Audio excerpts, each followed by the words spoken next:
At Airhart Construction, we build in a variety of locations. Some of you may know from the subdivisions that we develop, but we also build quite a few homes, what we call off-site. And what is off-site? Off-site is on maybe a lot that a customer has brought to us, that we found for a customer, or that we had found and provide to customers as they come in and to talk about. What do we look at when we're looking at an off-site lot?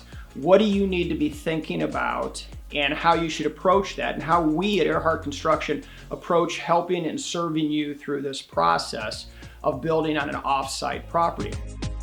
So you've decided to build off-site, so what comes first? What we at Airhart Construction believe comes first is finding the correct lot. And the reason that we say you start with the lot is the lot will define the type of house and size of house you can build. Where if you look for the house and you find a house that you're in love with, unfortunately, it may not fit on a lot that you like, where once we find the lot, we can design the house to fit on the lot for you. And the second thing that we talk about is what my mom loves to say is location, location, location. This is really a major reason why you're looking to build. Do you want to be close to town? Do you want to be further away? Do you want to improve your commuting? Are you looking for a school district?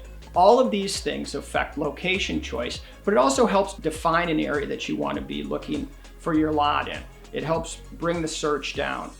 And finally, what I always like to say is, what is the size of property? Because this gets involved with, are you thinking of backyard parties? Are you thinking about kids playing in the backyard?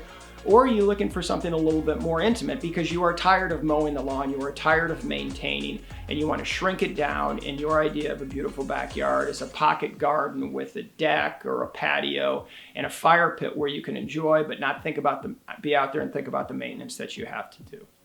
So we found the lot. What are our next steps? Well, at this point, we're able to review the local zoning codes. Each municipality has slightly different zoning codes. These will affect things like setbacks, front yard setbacks, side yard, rear yard setbacks, and this is basically the distance that the home can be from the lot line.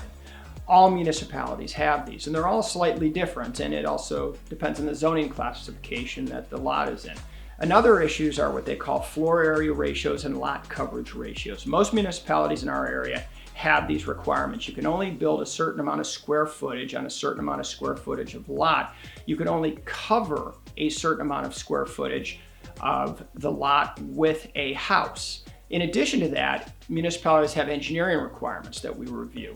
This deals with drainage swales. It may be, is there any stormwater storage required? What do they require from sump pumps? Are there a dry well required, or is it a direct connection into a local storm sewer pipe, as well as where the gutters can drain? Do they have to drain within 10 feet of a lot line? So maybe we have to put some of the gutters into pipes with pop-ups in the yard. And then also your sanitary and sewer requirements and things like that.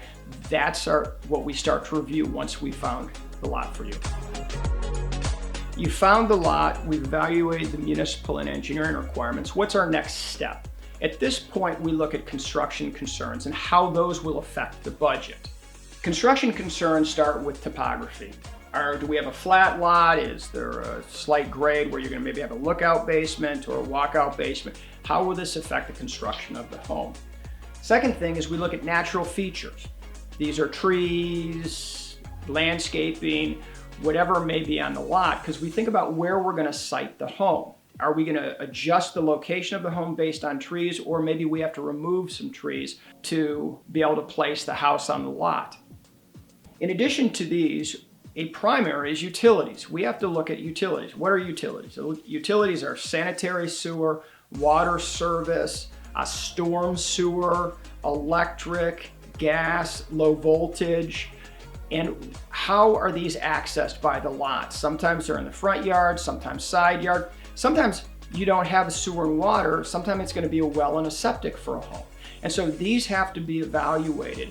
In addition, we look at the excavation of the house. On a smaller lot, an in-town lot, typically what happens is we end up having to haul material away that we've excavated out. There's no place to put material on the lot that we would say would balance. And when we say balance, means that whatever we've dug out, we've been able to leave on the site. Now, if you have a larger lot, an acre or 2 acre lot, it's much easier to balance the lot and leave the excavated material on the lot as part of the landscape feature as we site the home. But this does affect the cost of the project. In addition, we look at roadways. And what that means is there a concrete curb and gutter out front? Are there a sidewalk? Will we have to replace a sidewalk? Will we have to cut the curb as we have the driveway come in? Will we have to actually cut into the roadway because that's where the sewer and water are located? They're actually in the road or on the other side of the street.